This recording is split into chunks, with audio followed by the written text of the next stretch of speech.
Assalamualaikum warahmatullahi wabarakatuh. Shalom, Om Swastiastu, Namo Buddhaya, salam kebajikan, salam hormat, salam presisi, selamat pagi, salam sehat buat kita semua.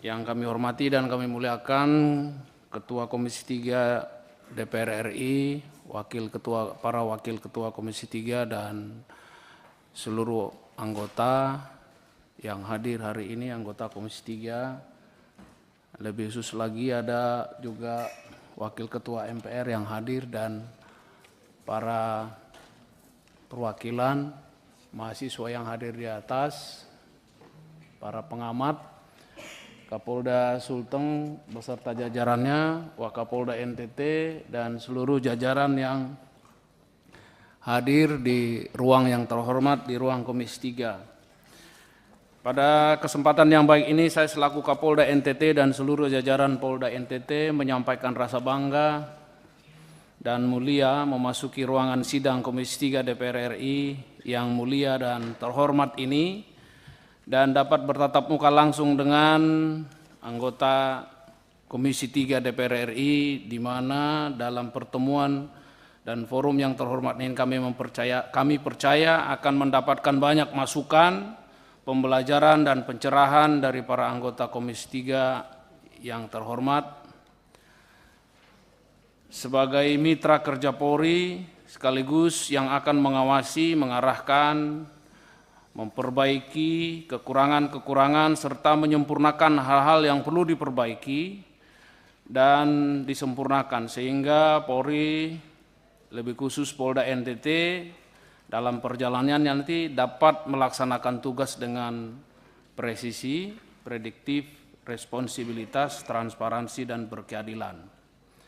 Pada hari ini Polda NTT dan beberapa pejabat Polda telah berada di ruangan ini atas surat undangan rapat dengar pendapat nomor B13034 PW 0110/2024 tertanggal 24 Oktober 2024, yang dengan kesempatan ini kami dapat menjelaskan dugaan pelanggaran etik yang dilakukan oleh Ibda Rudi Soek. Pada kesempatan yang baik ini kami perkenalkan pejabat utama sedikit yang mendampingi kami dan nanti akan membantu saya untuk menjelaskan lebih detail. Ya, di sebelah kanan saya ada Wakapolda, Brigjen Pol Awi. Sebelah kanannya lagi ada Irwasda Polda NTT, ada Kabid Propam, ada Kabidkum, ada atasan Ibda Rudi Soek adalah Kayanma. Sebelumnya adalah Kapolresta Aldinan Manurung, ada Karo SDM juga, Dir Intel, Dir Reskrim Dir Reskrim Sus, Kabid Humas, dan Dir Samapta yang mewakili kami datang di tempat ini. Secara singkat kami jelaskan bahwa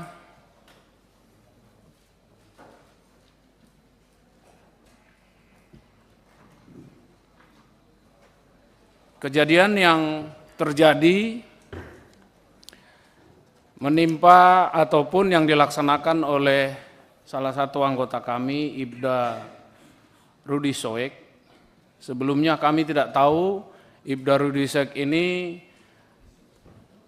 siapa sesungguhnya, tapi karena ada informasi pada saat itu yang menyatakan bahwa ada anggota Polri yang sedang melaksanakan karaoke pada jam dinas, maka Propam melaksanakan tindakan OTT dan ditemukan 4 anggota Polri, satu bernama Yohanes Suhardi, Kasat Reskrim Polresta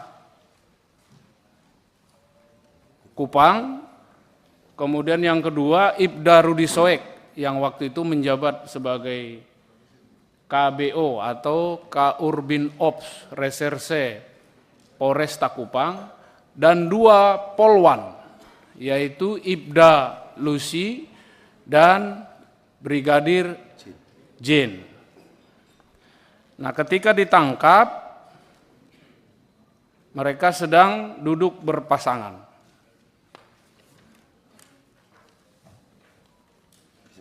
Melaksanakan hiburan, kemudian minum minuman beralkohol.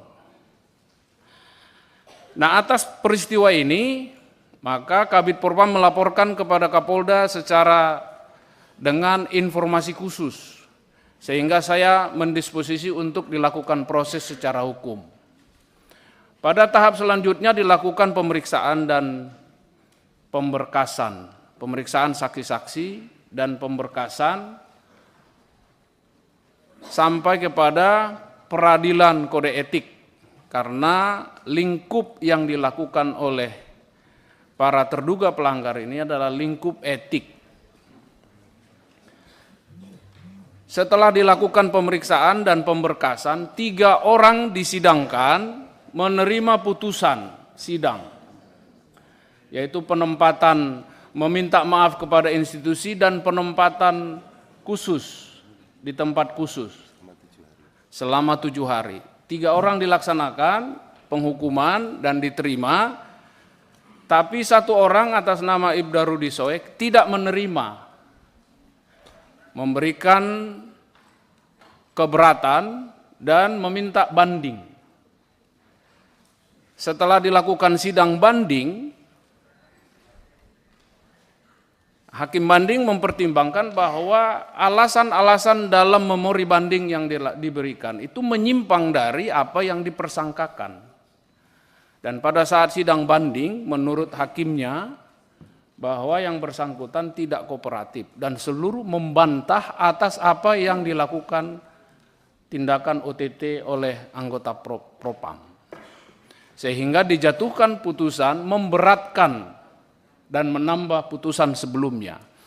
Putusan sebelumnya kami perlu sampaikan, yaitu meminta maaf, kemudian perbuatan ini merupakan perbuatan celah dan penempatan pada tempat khusus selama 14 hari dan demosi selama 3 tahun. Itu hukuman pertama yang diberikan.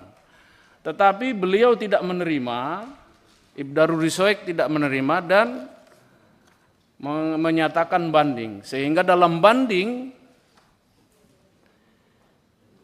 didalami sejujurnya bahwa inisiatif, ide, kemudian otak di belakang semua pelaksanaan mereka berkaraoke ini adalah Ibda Rudi Soek, dan itu semua dibantah. Oleh karena itu diputuskan ditambah hukumannya. 1 saja hukumannya ditambah, yaitu demosi dari 3 tahun menjadi 5 tahun. Dan patsusnya menjadi 14 hari. Dan setelah itu terus berlanjut. Ibda Rudi Soek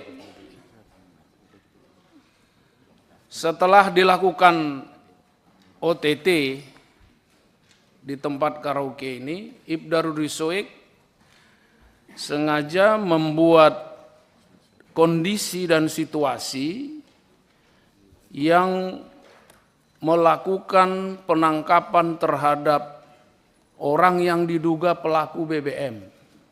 Jadi pagi tertangkap, sore langsung membuat surat perintah mengajukan kepada Kapolres yang inisiatif sendiri mengajukan kepada Kapolres surat perintah penyelidikan terhadap mafia BBM. Nah, menjadi lucu dalam penelitian para hakim dan pemeriksa bahwa tindakan yang dilakukan oleh Ibda Rudi Soek ini hanya untuk memframing bahwa dia tidak bersalah dan selalu mengakui bahwa tindakan yang di karaoke ini adalah dalam rangka anef kasus BBM. Kemudian selalu mengatakan bahwa karaoke ini adalah tempat safe house mereka gitu. untuk rapat. Tetapi pemeriksa dan hakim disiplin tidak bisa membuktikan itu, dan justru sebaliknya informasi berdasarkan pemeriksaan semua saksi-saksi termasuk pegawai karaoke, manajer karaoke, dan Kasat Reskrim yang hadir, yang pada saat itu hadir, dan 3 polwan ini. Dan mereka disidangkan secara terpisah, secara split, perkaranya di split. Selama berlangsungnya pemeriksaan ini terus, terduga pelanggar Rudy Soek ada dalam pengawasan. Pada saat dilakukan pemeriksaan ini, ternyata Ibda Rudy Soek ini memfitnah juga anggota Propam yang menangani perkara ini. Mengatakan bahwa anggota Propam inilah yang menerima setoran dari pelaku BBM. Nah, anggota Propam ini juga tidak menerima dan membuat laporan polisi, mengadukan Ibda Rudy Soek, dan itu diproses juga. Setelah diproses, disidangkan bahwa Ibda Rudy Soek juga tidak mengakui menyebutkan itu, tapi itu ada rekamannya. Dan akhirnya didisiplinkan dengan hukumannya adalah perbuatan itu perbuatan tercela. Kemudian selanjutnya pada tahap pemeriksaan selanjutnya ditemukan, karena Propam waktu itu akan melanjutkan pemeriksaan perkara ini, ditemukan bahwa Ibda Rudy Soek meninggalkan tugas, tidak berada di Kupang. Ternyata setelah dicek, Ibda Rudy Soek ada di Jakarta, dan itu bisa dibuktikan oleh pemeriksa dengan mengambil manifest pesawat Citylink yang terbang ke Jakarta pada tanggal itu, dan potongan tiket bisa didapatkan. Dan setelah disidangkan, Ibda Rudy Soek juga tidak mengakui ini, menyangkal juga, saya tidak pernah ke Jakarta. Disidangkan dan dihukum. Selanjutnya, kasus yang dilakukan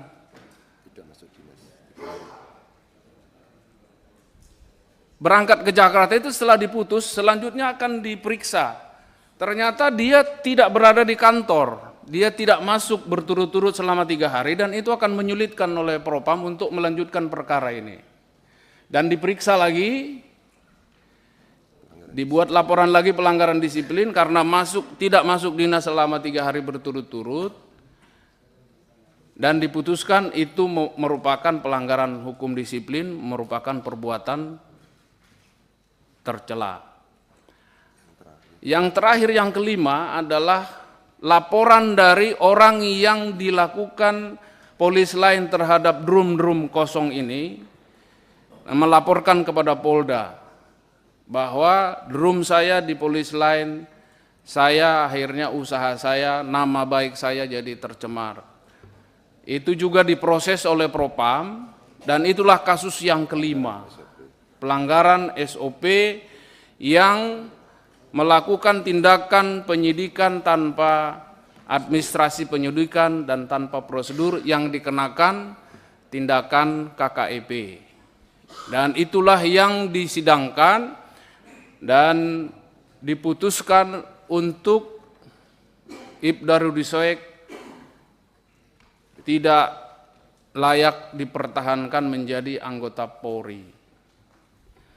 Kami perlu sampaikan bahwa dalam sidang Komisi Kode Etik ini, dan kami juga, saya selaku Kapolda juga merasa bahwa anggota kami di NTT ini sebenarnya sangat kurang. Kami sampai dengan sekarang masih ada di 47% dari DSPP. Kami sebenarnya sangat menyayangkan dan sangat berat untuk memberhentikan seseorang dari anggota Polri. Tetapi kalaupun sidang memberhentikan anggota Polri, itu adalah tindakan yang sangat berat dan prosesnya sangat panjang. Dan termasuk terhadap Ibda Rudy Soek sampai dengan sekarang, pada sidang awal Komisi Kode Etik bahwa Hakim Komisi Kode Etik sudah menyatakan akan memutuskan PTDH. Tetapi masih ada waktu untuk banding. Bagi Kapolda masih ada waktu 30 hari untuk mempertimbangkan, menyusun hakim-hakim yang akan menyidangkan sidang banding. Dan nanti hakim-hakim akan masih ada waktu 30 hari untuk mempertimbangkan memori banding dan berkas terdahulu apakah mereka akan memutuskan sesuai dengan putusan pertama, menguatkan atau membebaskan. Hal ini sangat tergantung daripada sikap Ibda Rudi Soek yang dalam pengamatan kita sehari-hari ataupun dalam perjalanan tugasnya bisa melaksanakan tugas dengan baik. Saya perlu sampaikan Bapak Ibu, 4 terduga pelanggar, 3 orang menerima dengan baik, atasannya dan 2 polwan kami sudah selesai melaksanakan tugas. Dan 4-empatnya mereka sama-sama dihukum, tapi yang satu tidak menerima dan selalu membantah, selalu menganulir dan selalu beralasan berdalih dengan membuat framing di publik bahwa Ibda Rudi Soek sedang membongkar mafia BBM, pejuang TPPO dan sebagai macam. Kami hadirkan di sini Dirkrim Dirkrim Sus yang pernah menjadi atasannya, dan kami hadirkan di sini anggota-anggota kami yang senior, yang 30 tahun berdinas di Polda NTT, yang tahu persis siapa Ibda Rudi Soek. Termasuk atasannya Kasat Reskrim yang sama-sama ikut OTT, yang di OTT, mengakui bahwa itu perbuatan salah. Tetapi Ibda Rudi Soek sama sekali melawan, bahkan dengan sebutan siapapun akan saya lawan, termasuk Tuhan.